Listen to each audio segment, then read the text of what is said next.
Hey everyone, this is post 12-hour shift overnight. We are going to do island hopping Oahu to Maui today. I'm meeting a friend of mine who is a local to Maui. I'm going to show you what I'm packing and hopefully you'll stick around to see the rest of the ride. This is a wet bag, perfect to put your bathing suit in when you are kind of hopping in and out and you're doing hiking and moving around. You don't want to have a wet bathing suit in your bag, so you get this bad boy right here and it will not soak anything else. All right, fanny pack, hiking bag. GoPro stand here. I just bought this.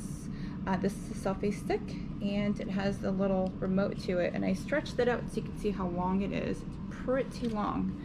So you can imagine going down Road to Hana, this right here is going to be amazing. Also, you can see that the GoPro can connect to this bad boy right here. So I'm really excited to use this, get some really good footage. I have my GoPro charger here. These are amazing, sugar-free.